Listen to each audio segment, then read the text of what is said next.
My name is Vijoo Krishnan. I am the Joint Secretary of All India Kisan Sabha. I was born in the Karivalur village of Kerala.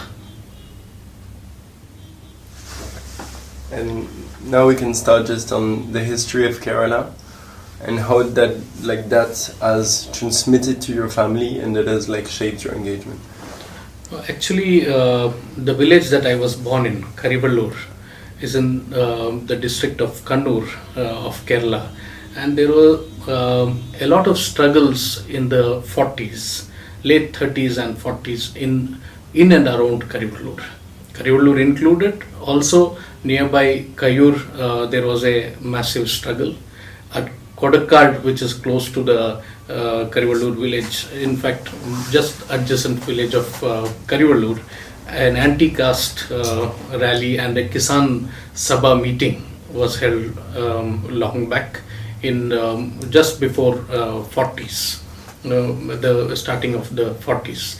And in Karivalur itself, the feudal landlords controlled the land, and the tenant farmers who would cultivate a large part of the food grains would be taken away by the feudal landlords. So there was a movement against the forcible taking away of the grains cultivated by the farmers, in which the feudal landlords, their goons, as well as the notorious Malabar Special Police, they fired at the Kisan Sabha activists, in which 2 people were killed on 20th December of 1946. The Kayur incident itself is something which took place a little earlier, where also there was a struggle led by the Kisan Sabha and the Communist Party against the feudal landlords of that region. And the British police, after a trial which went on for quite some time, 4 people were hanged to death. 4 young comrades were hanged to death in that. There was an international campaign for legal defense of these comrades, and this kind of a anti-feudal, anti-imperialist struggle is something which we have seen in Karivalur as well as in the nearby areas of Karivalur. So the bedtime stories that we heard in our childhood are stories of the feudal oppression and the resistance to that.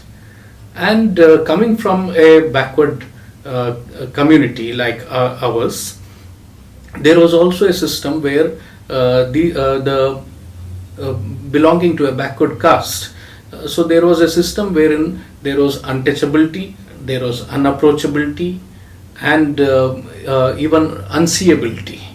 So that it was a very oppressive kind of a caste system. And also our forefathers and ancestors, they were not even allowed to wear upper clothing. For instance, some of my my father's aunt and others, they were forced by habit of the earlier habit of not wearing any upper clothing. So it would they would just not be covered by any clothing on top of their body. So that is a kind of system which existed. In fact, the Kisan Sabha as well as the communist movement there, along with the social reform that happened, fought against all these kind of evils that were existing in the society there, fought for land, fought to ensure that the actual cultivators and the tenant farmers do get what they have their due, and their rights are protected. That is what has led to the kind of support that the left has got in these parts of Kerala.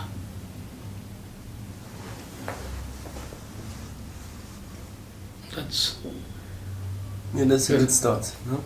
It's It's a good start. Yes. Is it clear on the sound? Yes. Okay. Yeah, so then we can continue on, you remember when we started shooting with you and Thibaut, at some point we entered a little house where there was portraits of comrades, a lot of them. And you were looking at a book and you were explaining us I mean, you know, more in detail of like the kind of atrocities that were lived by comrades in their fight for freedom? Yeah, you see, one is the feudal kind of oppression which was there, and the actual cultivators, the tenant farmers, could be evicted any time by the landlords. That is one. And the state at that time, with the British imperialist and the police force, which would actually be acting in tandem with these feudal landlords, also ensured that, for instance, people who were part of the Kisan Sabha, they couldn't even go to work as an agricultural labor somewhere without a certificate that they are not belonging to Kisan Sabha. After the Kayur incident and the Karivalur incident, including my own grandfather and others who were working as agricultural labor along with cultivating small piece of land, they required a note from a local Congress leader that they don't belong to the Kisan Sabha or the Communist Party to actually be allowed to work as agricultural laborers. So that is one thing. Along with that, the Malabar Special Police had a notorious reputation, entering into the houses, misbehaving with the women, assaulting women, and also destroying property, utensils and so on, and creating a kind of a fear, generating fear, an atmosphere of fear, and intimidating the people. That was also something which was there during that particular time. So if you see in all these areas, other than the caste oppression is one thing. Along with that, you had the class based exploitation also which was going on, and it is against both these that the Kisan Sabha, the initial struggles were against both these kind of oppression, and it did have a lot of success to ensure that Kerala today, when compared to any other part of India, it is far lesser in terms of the intensity of caste oppression. And I'm not saying there's absolutely no caste-based discrimination and so on, but it is much, much lesser than any other state. For instance, say even in the neighborhood, Tamil Nadu, or if you look at the North Indian states of UP, Bihar and other places. So that is a legacy which in ensuring that such an atmosphere is created, our struggles against feudal values, against the feudal landlordism as well as the British imperialism has helped in creating such a situation there. Can you talk about land reforms? You know, the land reforms that started in Kerala and how it has benefited. It was in the month of July 2015 that I visited Anandpur district of Andhra Pradesh in India's south. Anandpur is a drought hit district with one of the fastest rate of desertification, and in Anandpur, the day I reached, July 31st, I was informed that a farmer had committed suicide that day. So I went to the hospital and the mortuary, and the farmer had left behind his 2 young sons and his wife, and due to the failure of crops and the loans that he had taken from banks as well as the private money lenders, he couldn't repay it back, and he was forced to commit suicide. This is the tragic scenario in a large part of India. That is the situation of the peasantry in our country, and his 2 young sons were just inconsolable, and the younger of the 2 sons, Chinna Obi Reddy, he had just completed his matriculation, and the family was really worried as to how one would continue with his education. And the All India Kisan Sabha took up the responsibility of ensuring that his education, he would be able to smoothly finish his education. And today we are happy to note that Obi Reddy has got a well-earning kind of a job, and his family has been able to pay back much of the loans, and they are Obi Reddy's elder brother is taking care of the cultivation as of now.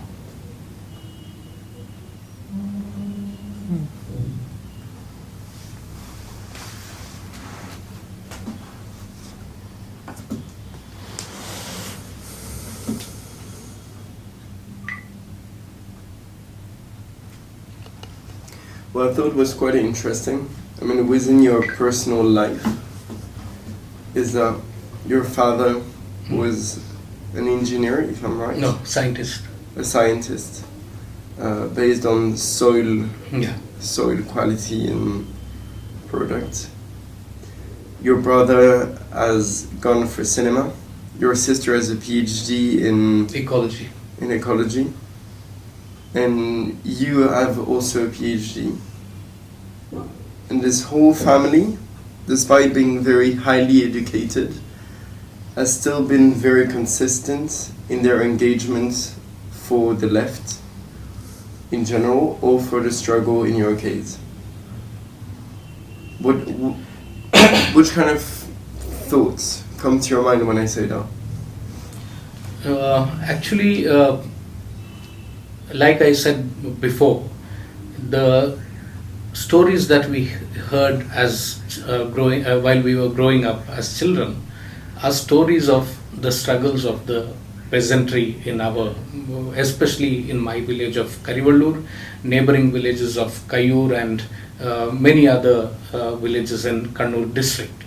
In fact, my maternal grandmother, who herself was politically active with the Congress party and who was one of the first trained teachers in the village, it is from her that most of these stories we heard while we were growing up. And also from my father's mother, who herself was not much educated. She was only educated till the 5th standard. And however, she herself had faced some of the attacks by the Malabar Special Police, which had a notorious reputation.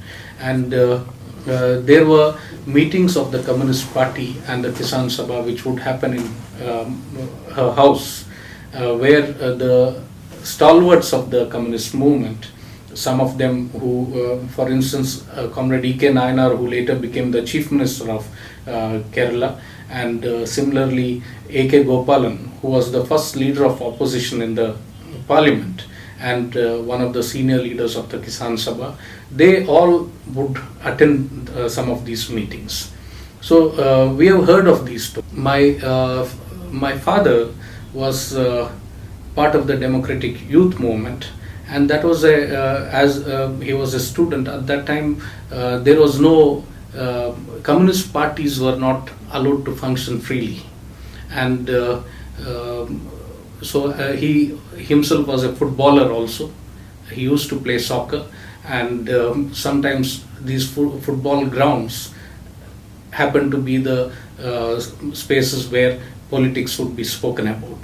So in a big way, my father's influence on my political thought, the later developing of my own political understanding, there's a big contribution of my father.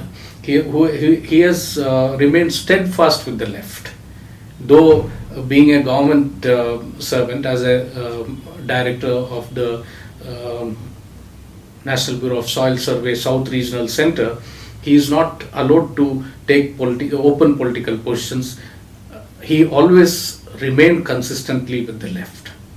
So that atmosphere remains. We have, all of us have grown up in a progressive kind of an atmosphere where none of us are religious. We are an atheist family. none of us, if you look at the family, each one of us have married from different states, people belonging to different languages, and so it is that kind of a much more broad viewpoint that the family has had. So this has surely, even later, when I have decided to give up my teaching job and be a full-time worker of the Communist Party, CPIM, and the All India Kisan Sabha, they have the entire family, my father, my mother, and my siblings, they have all extended steadfast support to my decision, and that has come also from my wife and family, and that is one major factor that helps in my own involvement with activism now. Always I am sure that any crisis, there is something to fall back on. There is the family that is with you, and not just the family. There is a wide circle of friends who have stood by every step that I have taken ever since I have been involved completely with political activity. Okay. One of the last subjects I wanted to talk about is environmental crisis in India. I don't know if we talked about it last time. No, I think. I don't think so. Right. So my question is the following. As we've been able to see, going on the land, India in the last years has been more and more struck by floods in Bihar, in Uttarakhand, in Kerala recently. It's been also highly affected by desertification in Rajasthan, in the district of Anantapur. The water issues are becoming a bigger problem. If you look at Delhi in 2030, 40% of Delhi population will not have access to water. How do you position yourself on the environmental crisis, which is already here and which is intensifying in the next years? You as a farmer leader and as a Communist Party leader. No, actually you see the environmental issues in a big way are affecting agriculture.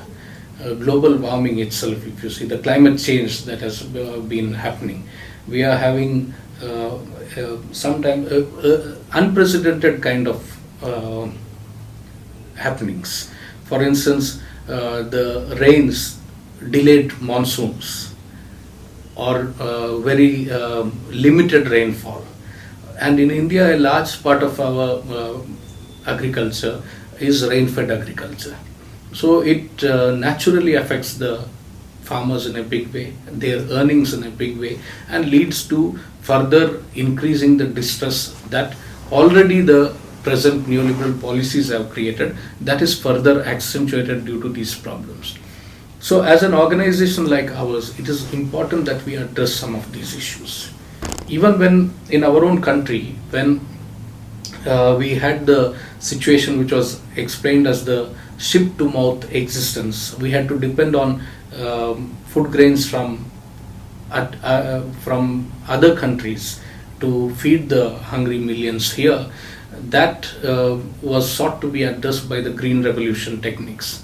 And over time, after more than 4 decades of that, there have been assessment that there is an excessive use of some of the chemicals. There is need for ensuring a judicious use of chemical fertilizers. There's if you look at some of the states like Punjab, Haryana, there is the use of chemical fertilizers is extremely high. So some of these issues there is necessity for addressing to understand what is the kind of nutrients required for proper testing of the soil, and accordingly the judicious use of whatever nutrients, that is something which is required. Our own water is a major crisis. It is emerging. It is also leading to disputes between states. But in some of the areas, the cultivation that is going on, for instance, in paddy cultivation, there are techniques which reduce the usage of water. For instance, the system of rice intensification, or also known as the Madagascar model, the usage of water is about 75% lesser than in the traditional method of waterlogged cultivation of paddy. So rice cultivation is one issue, and here so that is something which we have been trying to, as an organization, address some of these issues. There are also instances where there is excess use of pesticides. That is leading to a problem in in most of the states. That is an issue. As an organization, the All India Kisan Sabha in Kerala has gone in a big way into pesticide-free vegetable cultivation in the state of Kerala. So these kind of ideas, and also using the scientific knowledge in such a way that the ecological balance could also be, there would be no hampering of this ecological balance. That is something which we have been trying to as an organization address, and that is something which is the crisis that we are seeing is much more nearer than it actually is perceived to be. So it is something which we have to address immediately at a war footing. There is at times, you see, even some of the areas you have indiscriminate cutting down of trees, indiscriminate mining and quarrying going on. These are something, there is a necessity to have a proper land use planning. We have to identify certain areas which are to be for cultivation of food grains and so on, which areas could be used for mining, restricting the indiscriminate extraction of these resources. Again, water is one more issue. You find that there is a monopoly of few who control water. We saw the example in Anandpur district, where one farmer in 15 acres of land had drilled 32 bore wells. So he is a resource-rich farmer who could do that. But despite that, there is no water. But there are some farmers who manage to get control over the water. The very next farm is usually just dry. Usually in the arid condition nothing grows, whereas the person who has access to water is often using much more than required, and entirely holding monopoly over the most important resource in agriculture. So that is there. There is an increasing, you find more and more agribusinesses coming in, and the kind of agricultural activity they are involving in, that is leading to a crisis also. So these are something which has to be addressed. It has to be looked in as a whole, the different issues involved. There is need for broad-based consultation and how you address that. For instance, you see there are certain issues. The apple growers in Himachal, due to the increasing the global warming phenomena, you are finding that the apple trees are going higher up into the more cooler areas. So that is something which we are noting. There is also studies which say even a small increase in temperature would lead to a drastic fall in production, especially crops like wheat. So these are going to affect the food security of our country. So it is very important that some of these signals that we are already having need to be addressed by a interface of science and the practitioners of agriculture. That is something required. What you say is very interesting, because if you look at the Middle East, and especially the case of Syria, it's that within the 10 years that preceded the Syrian civil war, there have been a consistent increase in temperatures, there have been a lack of water and a loss of crops. And that led to revolts inside Syria, which have been opposed with the Syrian army bombing the population. Right? I'm going to ask you a very generalist question, and it's based on one of Arundhati Roy arguments, which is the militarization of the Indian state. And what we see is that today India is the biggest importer of weapons in the world. First importing from Russia, second from the US, third from Israel. And so there is a closer approach of India's foreign policy to imperialist power, whether it is Russia, Israel, or the US. In the meantime, crises within India, such as violence against minorities, whether it is Dalit, Adivasis, farmers, workers, have increased. And in the same time, you just told us about the issue of food security, which will become an increasing issue in the next years, right? Do you think, is a very general question, might not even be in the documentary, it's just like from my own understanding, do you think that this could lead on the long term to India splitting within the country, having like mini civil war, as we can see in Kashmir or as we can see in the East, but those like miniature civil war could spread to other regions due to those massive inequalities that are unsustainable in such a long term, plus food insecurity, plus lack of water? No, actually you see, over the last almost 1.5 decades, if you see, increasingly the Indian government, earlier the Congress-led UPA, and towards the end of 2008, we had the nuclear deal with the United States, and even the present regime have been increasingly cozying up to United States and Israel. Yes, in terms of getting arms, Russia also is one destination from where India is getting arms. Now France too. There are, but very clearly it is cozying up to US imperialist interests. That is very clear.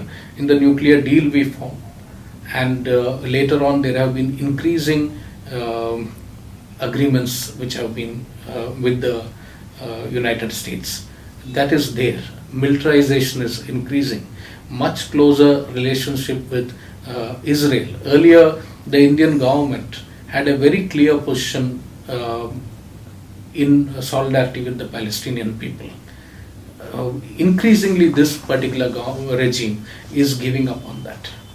And there are agreements with Israel not just on the military equipments alone, but on surveillance, on even in the field of agriculture. And some of the states are implementing policies where subsidy for certain, for instance, drip irrigation system and so on, would be given only if it is from a particular company. So Netafim and such companies of Israel. So that is happening. Food security is something which also is, India is going to face a severe crisis in coming days if the same kind of disposition is going on. And increasingly there is also attacks on all kinds of dissenting voices.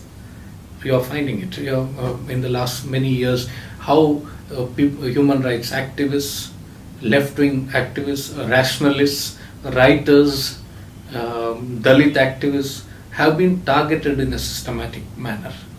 And usually when such kinds of acts take place, in the democratic, any democratic nation would actually speak out against it. Now we are not, it is quite a very easily they are able to coexist. there is silence when these kind of attacks are happening from so-called democracies like United States and other countries. So that is something which we are, while on the one hand, on the question of refugee problem in some of the countries, there is a lot of talk about that, there is a lot of writings about that, but the same kind of response is not there when there is an extremely authoritarian government here, leading to two or three pronged attack. One is the economic policies, which is an attack on the people. Secondly, you are having the attacks of the state, repressive measures of the state. Thirdly, you are also having some kind of stormtroopers. You have the Gorakshaks, the lynch mobs, barbarians, to say. That is, I think that is how we could, and they are also coming up in a big way. But as a country, I think whenever such forces have gained ground, also there is as a country, there is some resilience that we see, and there is a resistance that is also much more emerging in much more united manner.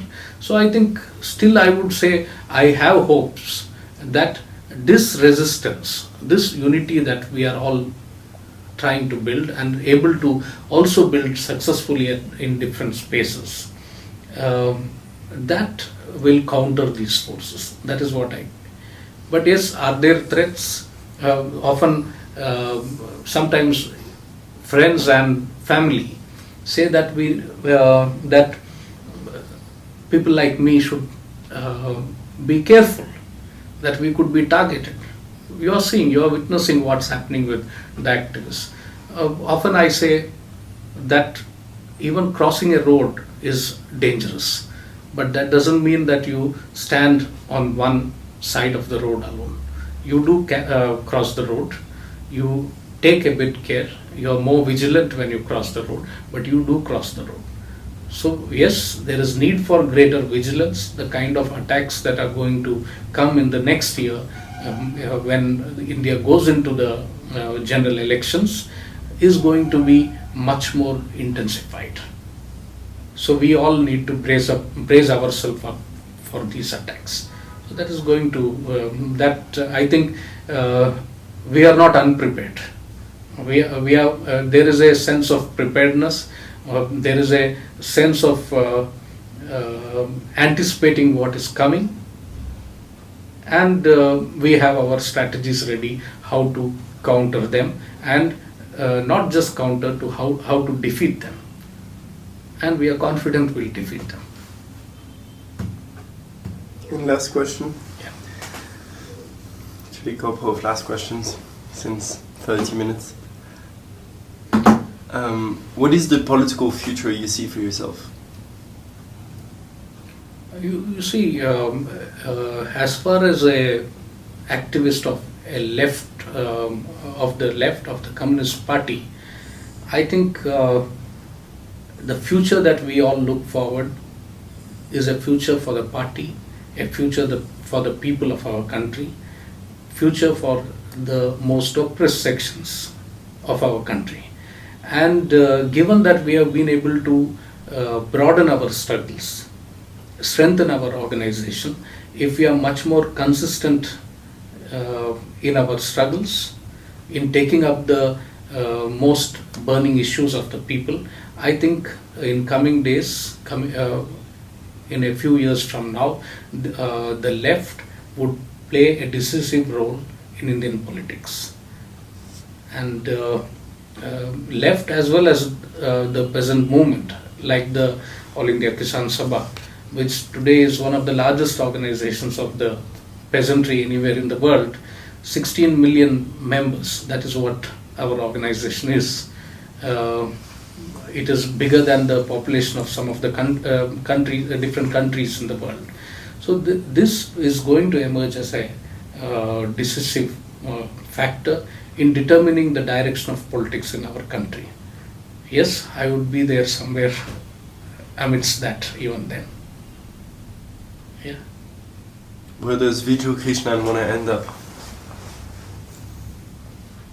I think where does it is more than personal. I think if, as I have just said, that in coming days, due to our struggles, due to our engagement with the people, our commitment to the cause of the people, we are able to influence the politics of our country. I think that itself is a great cause for satisfaction. I think if we actually reach there, then it is a victory for the organization. It is a victory for people like me who are working for bringing about a political change. Okay. Very last question. We've consistently seen that wherever you go there is rain. What do you answer to people that want to send you to Sahara? This is a joke which is there. My Naga students also say, whichever time of the year you come to Nagaland, it rains. And in the last few days we found wherever we went, whether it is Tamil Nadu or Anantapur, which have been droughted, there have been rains. But I don't believe in, I am not a superstitious person, and unlike the present regime which is here, which comes up with all these obscurantist ideas, I feel rain is not caused by someone's travel. Where you were speaking with this woman who has lived the Carivelo, protest in 1946, and you couldn't understand what she was saying because she was speaking an old language, but like,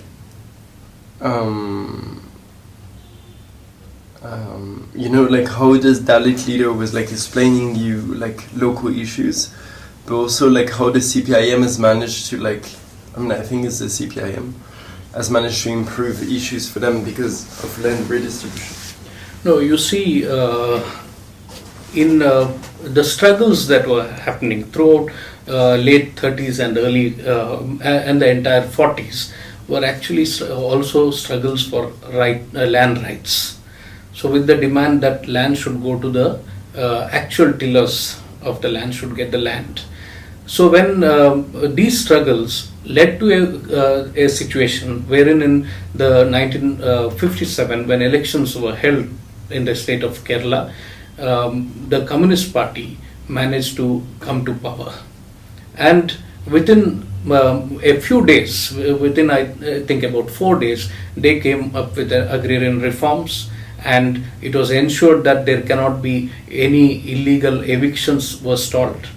The people, especially the agricultural labor, were given the right over the homestead land that they wherever their hut was, and this benefited a large section. And that is where we see here even the most oppressed Dalit community whom we visited that day, that entire area, we could see how due to the land reforms there has been an upward mobility in that entire region.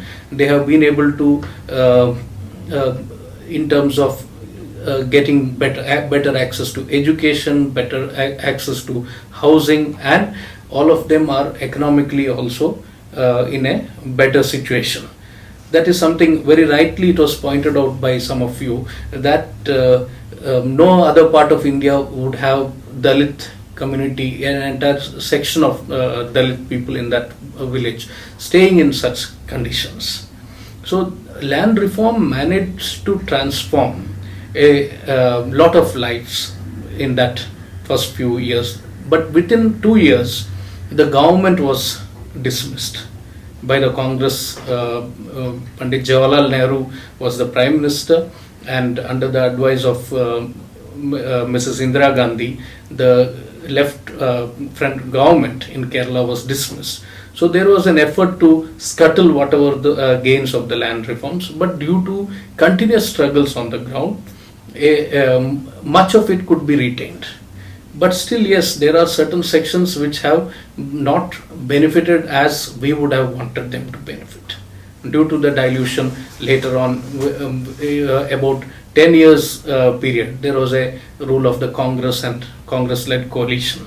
So that period, they managed to dilute the land reforms. But nevertheless, it managed to get land rights for a large section. Millions of people could get land rights.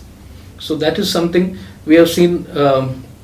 Along with that, access to education, the reforms that were brought then, that led to a large section of people who were under extreme oppression overcoming that, and also becoming actively involved with political in the political activity of that entire region. That is something we have seen. What are the challenges today's farmers in Kerala are facing? See, in Kerala, actually, it is a densely populated state, and there a large part of the cultivation which is happening today is more commercial crops. You have coconut, you have spices like pepper and nutmeg, cardamom, and so on. Tea and coffee is something. So a large part of Kerala, even now, it is the commercial crops which are given much more importance. The paddy lands have been shrinking, and people have one is a requirement for housing and other developmental activities. A lot of paddy land has been used for that. But a few years back, about a decade ago, the left-front government there came with a law to conserve the paddy lands. That is something which we had. But here, what the main problems that Kerala is facing, Kerala agriculture is facing today, is that one is, since the paddy lands have reduced, the food grain dependence is on other states. Other than that, on commercial crops, from 1991, the different central governments that have come, they have been going in for greater trade liberalization. So this trade liberalization is leading to a situation where you are having cheaper products being dumped in from other countries. So that is leading to a price crash of these crops in our state, and that has hampered the farmers in a big way.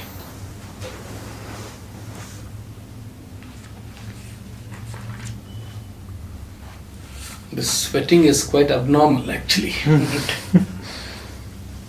Those lights are very strong. I try to look at you, but I have the light in the direct.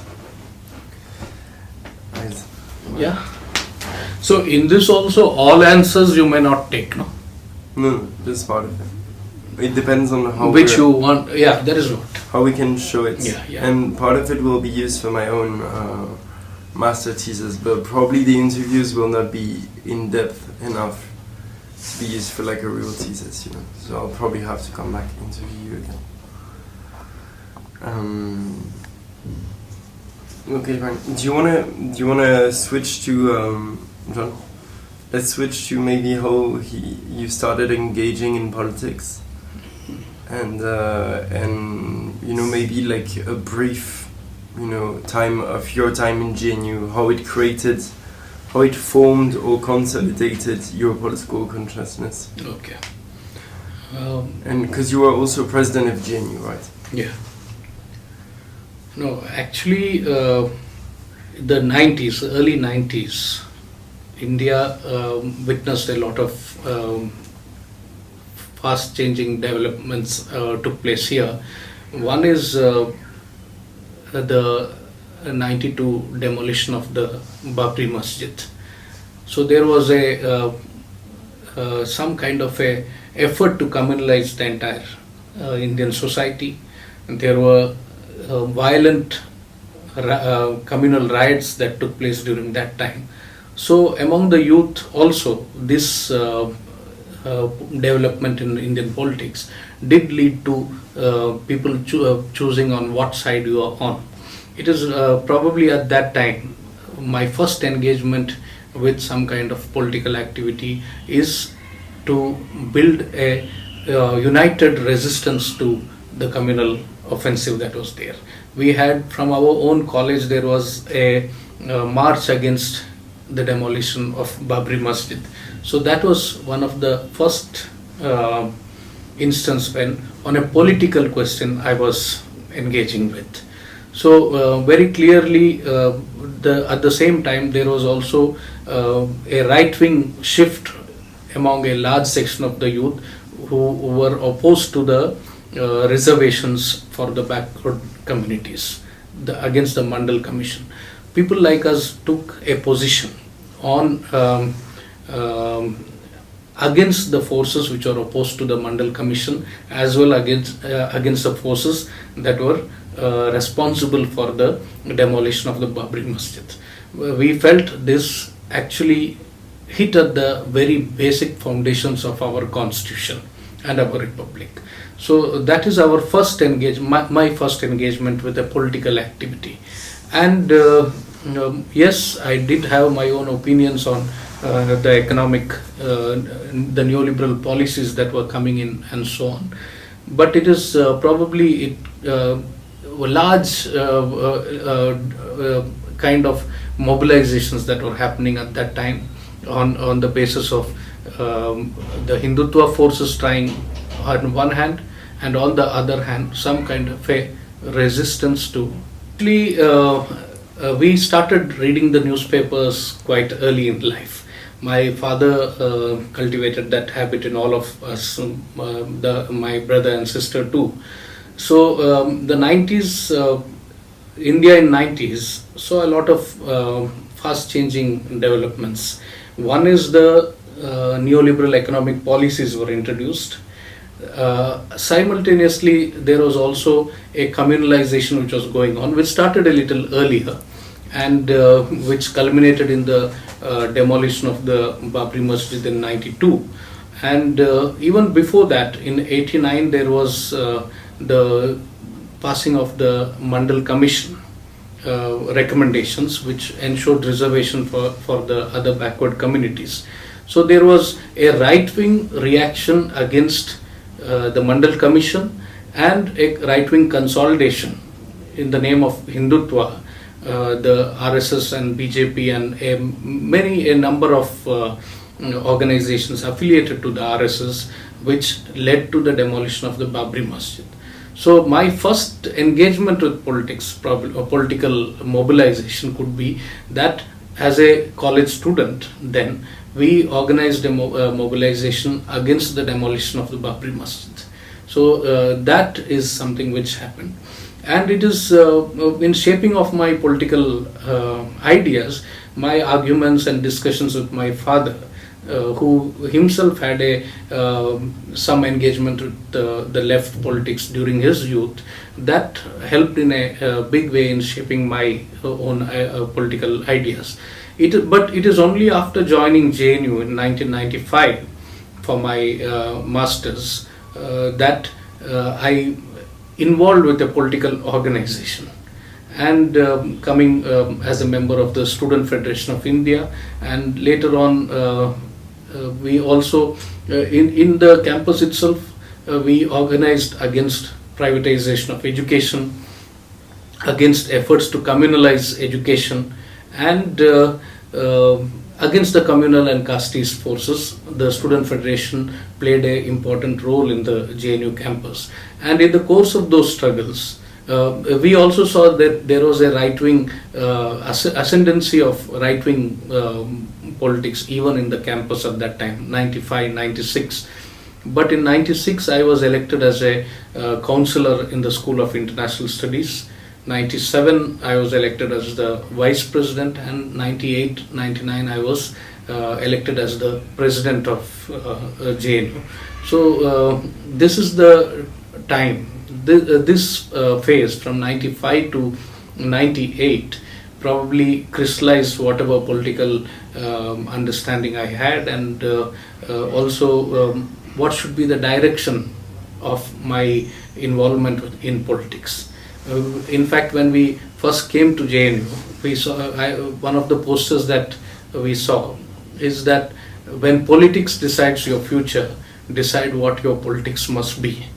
So every aspect of our lives is in one way or the other determined by politics. So we need to be political. The usual argument that there is no need for politics in a campus like JNU or in any university, there is an effort to depoliticize these campuses. Very clearly, we ranged ourselves against that kind of a trend even in the campus. The positive aspect of JNU has been that while it took up the student issues in the campus, it also linked with the broader struggles outside. So that is something, though technically only a student of a university like JNU, but also when there were attacks happening on, let us say, Dalits in Bihar, or there were communal attacks somewhere, or authoritarian attacks on the students' rights in some universities. In all of these issues, the students of JNU linked up with that.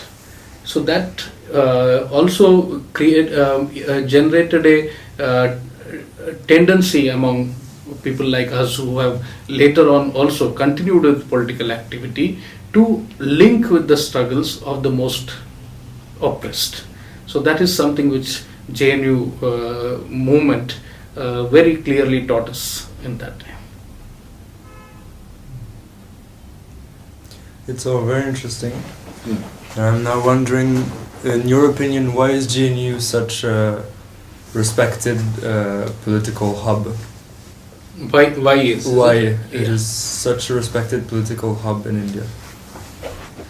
JNU is one of the premier universities in our country, and from its inception onwards itself, almost within a few years of its inception, you had the emergency being imposed in our country. So you had the students and the students' union in JNU actually mobilizing against the emergency.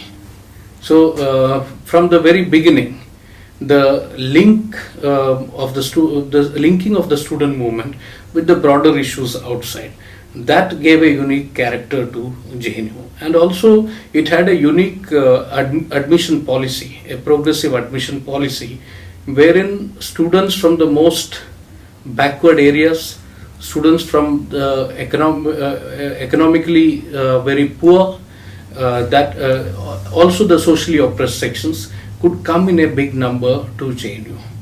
So that is, and it is one of the first institutions which started having a reservation for the SC/ST sections. So these aspects gave a unique character to JNU, and the fact that the JNU student movement linked with the issues of the people, burning issues of the people outside. In solidarity, there were struggles with the struggles of the people outside. Those facts made a situation wherein the voice of JNU emerged as an important political voice in our country. So that is something which we have seen even till recently, even on the recent issues, how the right-wing regime that we are having, the kind of onslaught it is launching against JNU.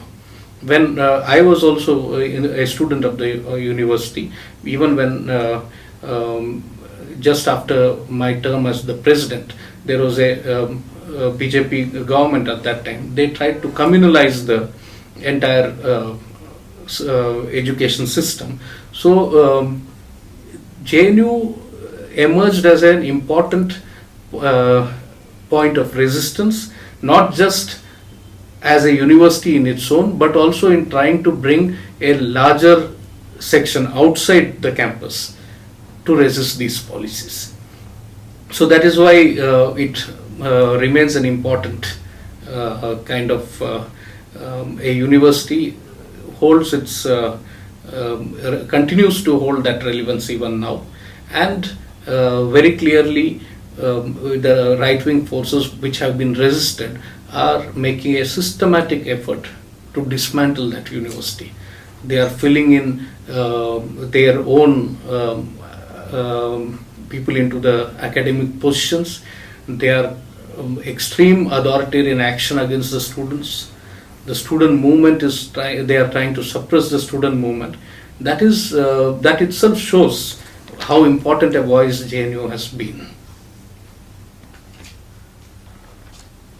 What do you feel towards the ABVP students, for instance?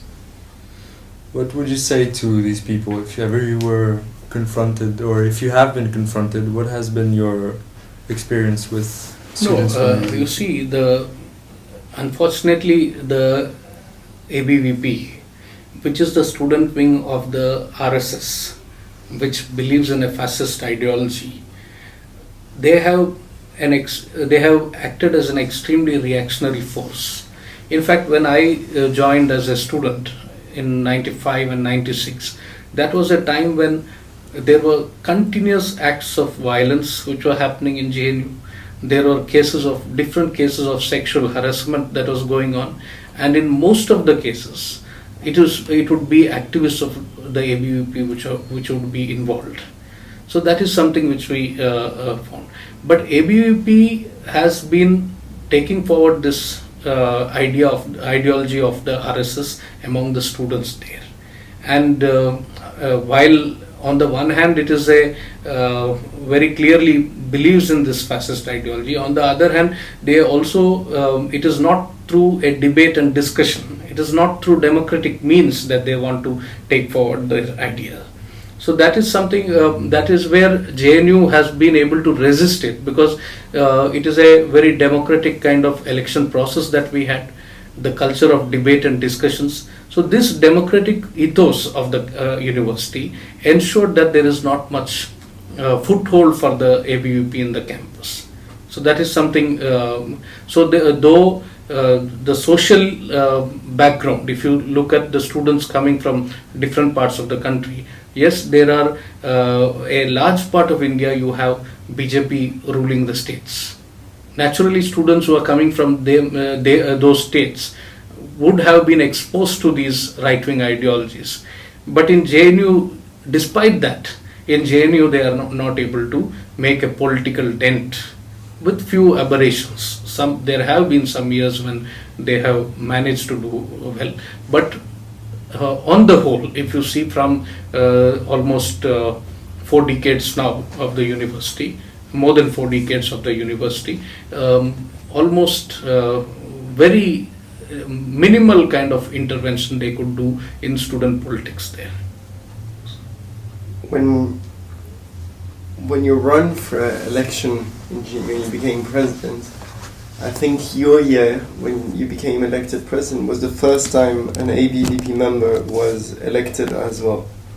Part of the... No. That year we won all 4. You won all 4. Wasn't it the year after you left? I'll tell you. In the year 96, there were 3 ABVP office bearers, and a majority of the councillors were won by the ABVP. But we won the president by a slender margin of 4 votes, and we won about 4 or 5 councillors. I was one of the councillors then. But due to the continuous activity of the Student Federation of India and other democratic forces there, we managed to, in 97 elections, defeat and win the majority. We in fact won the post of the president, I was vice president, and also the joint secretary was won by our own organization. So the ABVP was restricted to the one post of the general secretary. And in 98, it's a consistent ideological, political struggle that we are carrying on in the campus there. So in 98, we managed to win all the 4 posts and a majority of the councillor posts. And 99 again, we could repeat the same thing. It was in 2000 that there was a split in our organization, with a section leaving the organization. That year, the ABVP managed to win by 1 vote in 2000. And actually there were about 10 votes in our favor which were disallowed. So we asked for a recount, which was not agreed to, and you had for the first time in 2000 an ABVP person winning the post of the president. And I was forced to contest a second time in 2000 because of the crisis, and I lost the election by a single vote. But in 2001, again it was the left which came forward. All 4 posts were won. The same person who was the president in 2000 was defeated by a massive margin in 2001.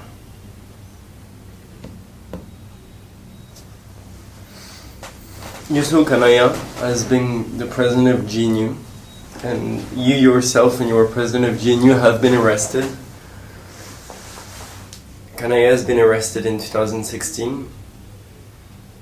How come there is such a consistency when someone is president of GNU Student Union to have a political involvement that goes beyond GNU, that goes to the national scene, as we can see with you, member of All India Kisan Sabha and Joint Secretary, or Chandrasekhar was assassinated in Bihar. Kanaya was arrested on the order of the government, of the BJP government, etc. How come is there such a big thing around the president of GNU? It seems that the institution is a place of resistance for the left, but it also sometimes feels that the government of India presents GNU as the only opposition it has, to a certain extent. That actually the present government has been trying to brand and portray the JNU as an anti-national kind of an institution. This happened before when the BJP was earlier in power with Atal Bihari Vajpayee as the Prime Minister, when some of us were still students at that time. And even then there was a systematic effort to portray the university as anti-national.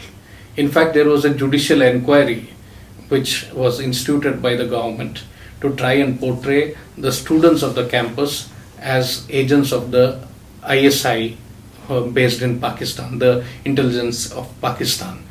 Nothing came of it. The judicial inquiry, it was a judge who was friendly to the RSS and BJP, but after more than a year of his inquiry, nothing could be proved. But this narrative, continuously they have tried to keep.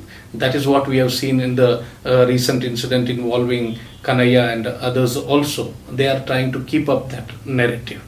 That is because from the very beginning of these, whether it is the Babri Masjid or the communal mobilization that went on, the efforts to change the education system here, to communalize, it used to be, the term used at that time by most of us was that effort to saffronize education. So the most effective resistance came from the students of JNU. So that is there. And in 96, when I was the counselor, in end of 96, there was an effort to bring Advani, the BJP leader, who was responsible for the demolition of the Babri Masjid and the communal riots that followed, for an academic function. We opposed it. He had to cancel his program. The program had to be cancelled, and one of the right-wing intellectuals wrote an editorial in a popular Indian newspaper, the Indian Express, stating time to crack the whip on JNU. So the argument was that JNU is flush with central funds, and this university is actually producing Marxists who are questioning the Indian government. So that is the narrative in that. They have continued that. And the prescription given there in that article was the JNU should be converted into a management institute, and now this present regime is trying to do exactly that. implement some similar thing. They have already brought in some such courses here. Later on, they brought in very obscurantist courses. For instance, you had astrology, you had even the ritual training in rituals, Hindu rituals, and such courses which they tried to bring in, which we opposed. We successfully opposed. There was an effort to ensure that there is converting it into a self-financing institution where students would have to pay much higher, and that also was successfully resisted by the students there. So that is why JNU, as far as the right-wing political parties are concerned, is seen as a thorn in their flesh. So that is why I think there is this attack also going on.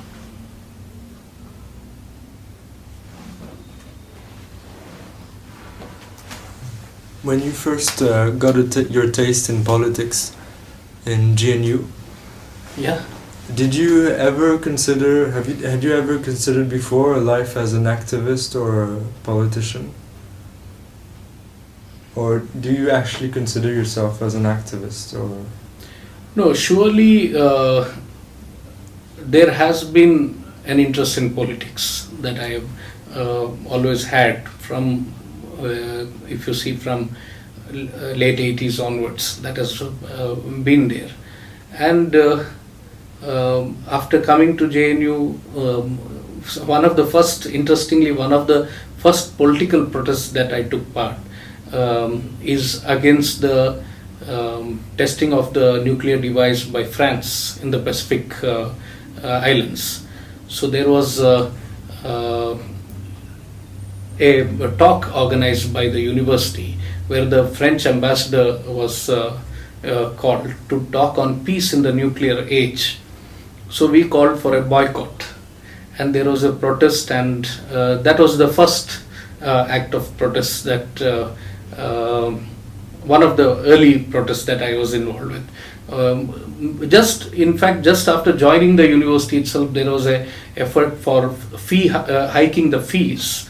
So there was a struggle against privatization called by the university union, students' union, and we were part of that too. But when this protest on the French ambassador's visit, so there was an effort by the administration to threaten and intimidate some of the activists, including myself, and we came out with a pamphlet, Reflections on a Remonstration, and in which we said protests are by nature disruptive. You cannot expect the calmness of an evening tea party. So that is one of the first political protests that I was actively involved in organizing. And then on, we involved with the electoral activity also in GNU.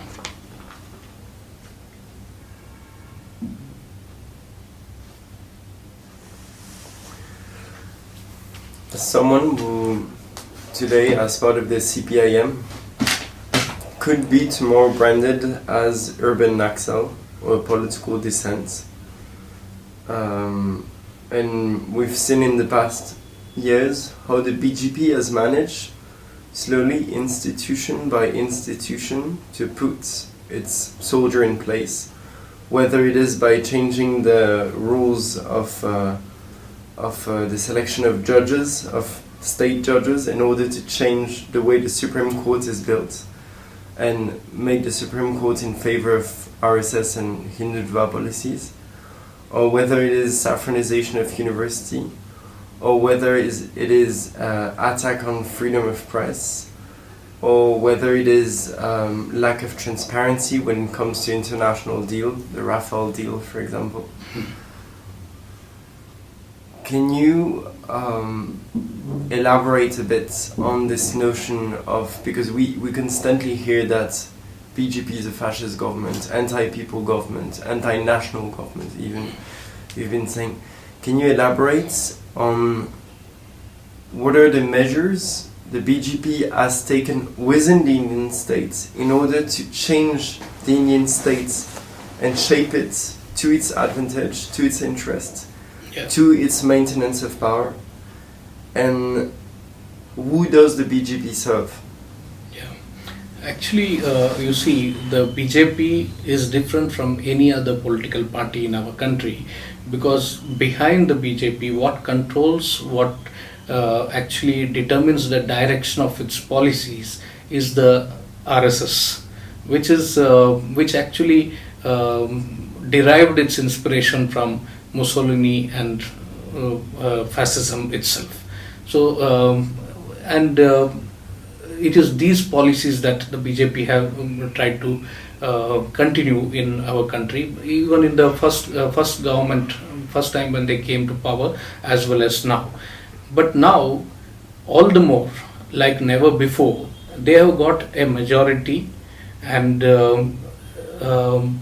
in a systematic manner, they are trying to subvert the Indian constitution.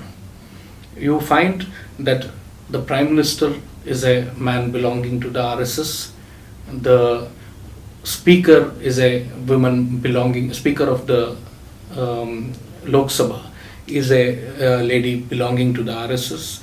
The Vice President of India is a man belonging to RSS. The President of India is a man belonging to the RSS. So very clearly these sections are infiltrating all the major main posts of power. Simultaneously, you are finding there is an effort to in different ways intervene with the independent functioning of the judiciary. That is something which we have been seeing in appointments of judges, and so on. We have seen for the first time we have had 4 judges coming out and speaking against the manner in which the Supreme Court is functioning. So that how democratic dissent is not being allowed, and so on. So that is happening. Simultaneously, with these kind of changes that they are bringing in, you are also finding that there is a total free hand given to some kind of stormtroopers that they have. Like you have the what is called the lynch mobs are there. You have the Gorakshaks, who are all patronized by the RSS and the BJP leadership. So that is a thing which is happening. In the society, there is an effort to systematically create a divide, to mobilize an opinion against a section, portraying a section as an enemy or the other who is to be countered. That is something which we have been seeing. So this is as far as the governmental structure, as well as far as the society, intervention in the society is concerned. Along with that, you are finding any dissent is being curbed. It is not curbed just through legal measures alone. It is also curbed by brutal assassinations, annihilation of people who are actually having a voice, a dissent which is in opposition to the BJP government. We have seen, we had Dhabolkar who has been killed. We have Govind Pansare who has been killed. Kalburgi, Gauri Lankesh who has been killed. All of them for just either writing or speaking against the BJP and RSS. We also find that organizations like the Sanatan Sanstha, which is the organization behind this killing, they are patronized by the government, people in the government. We also find people who have been responsible for killing Muslims or Dalits in the name of Goraksha, who have been felicitated by ministers in the government. This is something unprecedented. We have never seen this kind. So increasingly there is a centralization of power, and there is no one, any voice, even within the BJP itself, questioning the Prime Minister is something not acceptable for them. So that is a situation which we are having. But our constitution is quite resilient, and also we have faith in the democratic kind of system that we have as of now here, that democratically itself this government can be, we can bring this government, make it accountable, and also in the forthcoming elections there could be an overthrow of this government. That is something, and these struggles that we are building, united struggles, issue-based unity against, it is also something which we have not seen before. This kind of an unprecedented unity that is there. Though we may have political differences among ourselves, given that the very existence of the idea of India, the very existence of the Indian Republic, the constitution is being threatened, secular values are being threatened, that has brought together a very strong united resistance against these forces.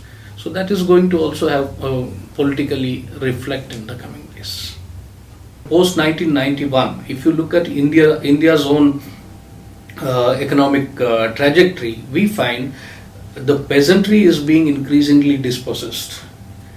A farmer today, tomorrow would be a landless laborer, agricultural labor, and maybe a few days later would be a worker in the unorganized sector in the urban setting.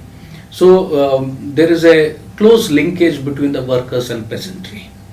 So this unity, these two sections form the largest section of any country's population. So this unity is very much necessary for also ensuring that there could be a radical transformation, there could be policies that are pro-worker, pro-peasantry.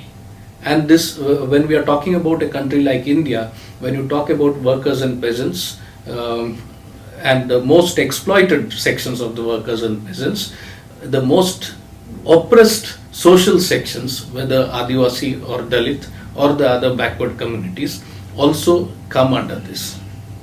So in fact, we are raising the demands of all these sections. So this is the broadest possible unity, what we say, like we are the 99. So stop the policies for the 1% and implement policies for the 99. So that is why this worker-peasant unity, in line with the Leninist concept of worker-peasant unity, we have been having more and more coordinated action. Whether there are general strikes, the working class have had general strikes, more than 16 strikes in the last few years, almost 20 years. And increasingly there has been a solidarity with the peasantry and agricultural labor, who are also working to make those strikes successful. And similarly, the working class are also raising the basic demands of the peasantry and the agricultural labor. So this is a unity that has, and even in Indian history, there are a lot of instances, whether you see wherever there have been revolutionary struggles of the peasantry, the working class have played a big role in organizing them. My own village, for instance, the working class leadership mobilized the peasantry. There were political education for the peasantry, and that did help in over time, due to their continuous interaction and struggles. Over time, they emerged as the main force that helped a left-wing politics develop and play a dominant role in the state of Kerala. So that is there in other parts of India too.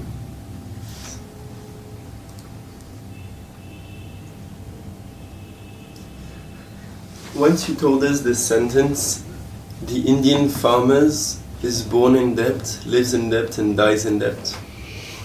Right? Yeah. Would you mind just repeating it so we can put it in the documentary? Yeah. As like, actually, I just want the sentence as we'll just take the surely voice that is a very and just put it on very images. powerful It is a writer, Malcolm Darling, who made this statement about the condition of the Indian peasantry in late 1800 and early 1900.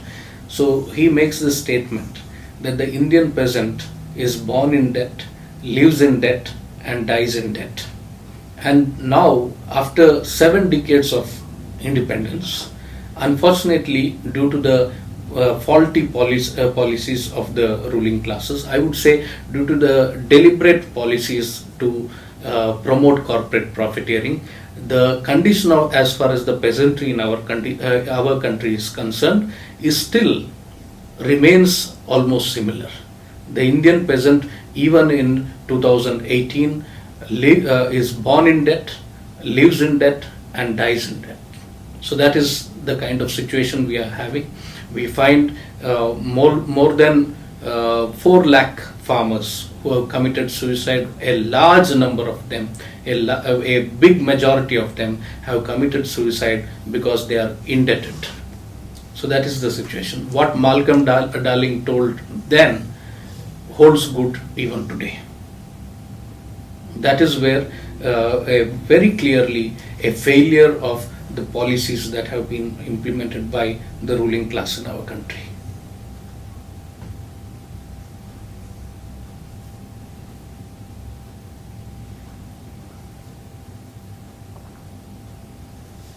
Before you talked about the worker-farmer unity, but in today's India what we see is that there is more and more identity politics, which have been first brought by Ambedkar in the 1930s, 40s, 50s, was the Dalit struggle.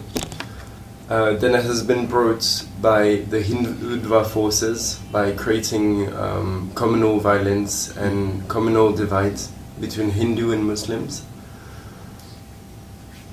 Then there is the Adivasi struggle. And there is also some other struggles, which is the divide between North and South India, racial divide, language divide, etc. Within this whole divide, which is India, of 100 different ethnicities, languages, caste, etc. How can the farmer-worker unity go beyond the simple class struggle and also incorporate the caste struggle with incorporating the Dalits, but also the tribal struggle with incorporating the Adivasis? No, actually, as far as India is concerned and the struggles of the Indian left, if you look at, even from when Dr. Ambedkar took up some of the struggles against caste oppression, for instance, the Mahat Satyagraha, some of the communist leaders like R.B. More and such people were actually part of it.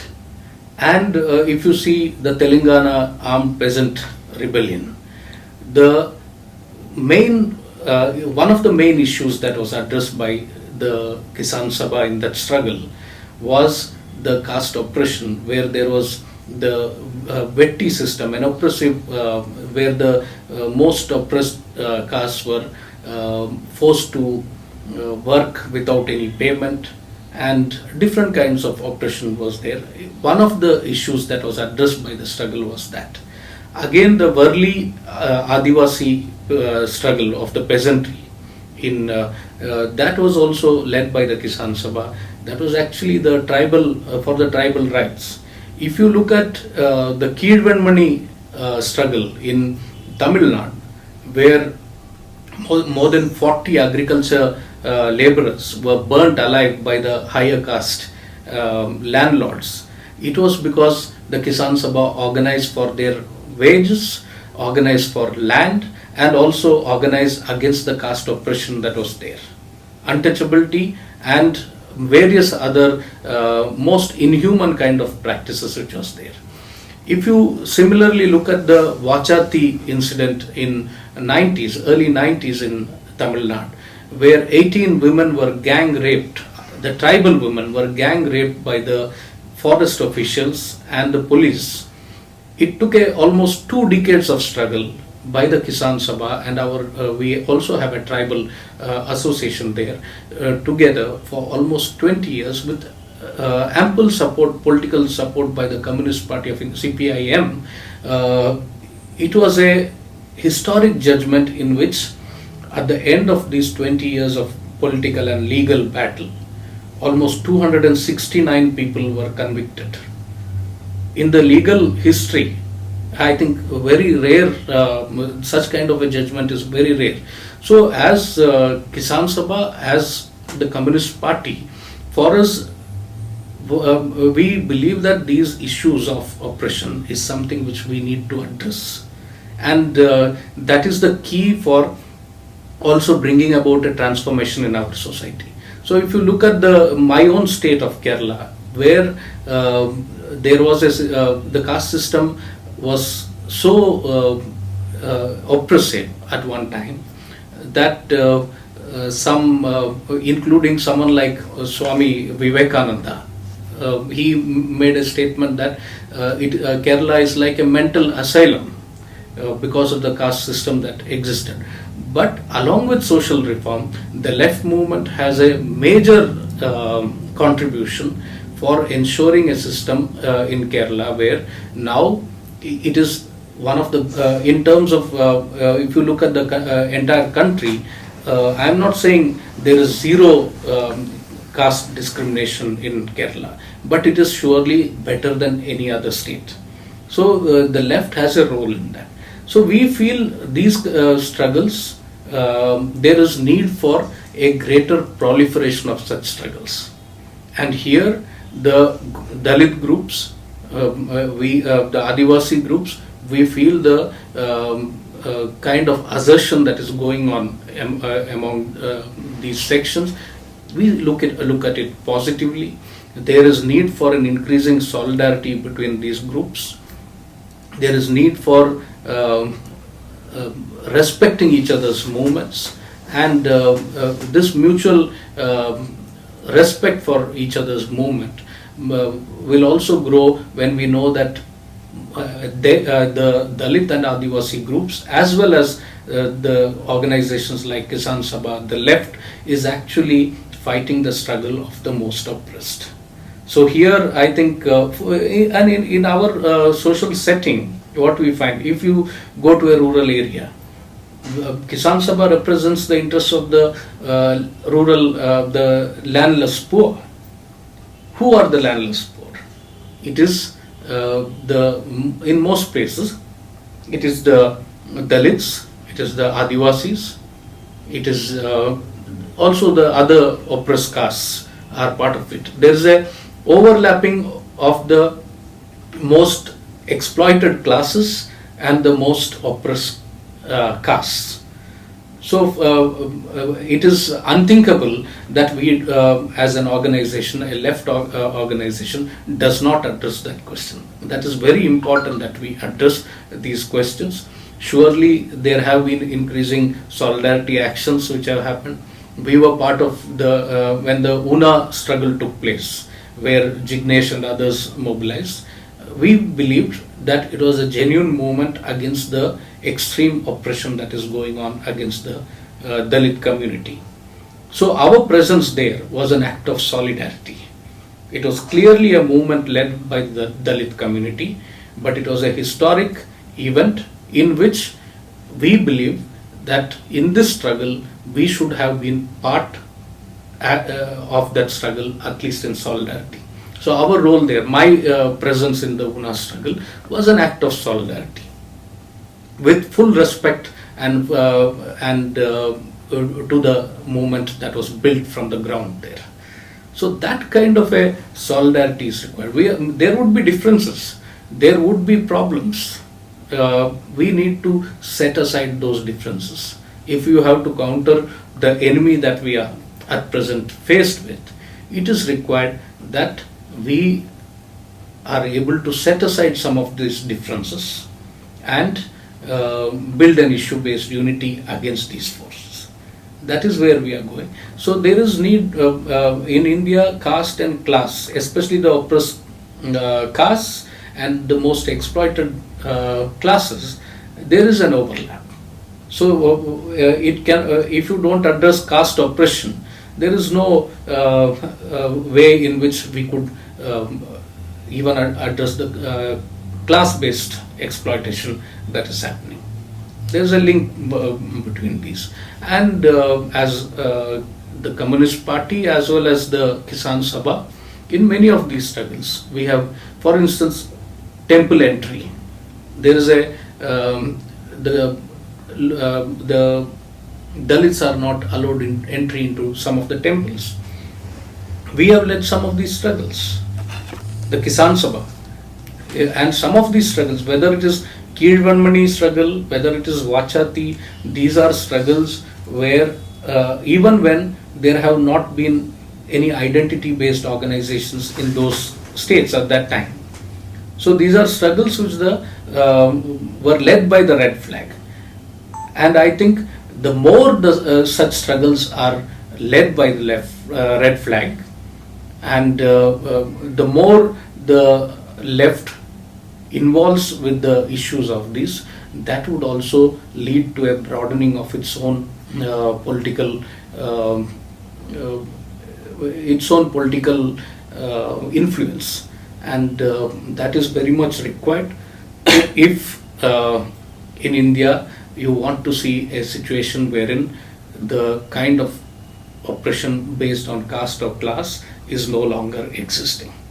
So it is very much necessary for us to coordinate our struggles, for us to have more solidarity actions, and unite against the oppressors of all kind.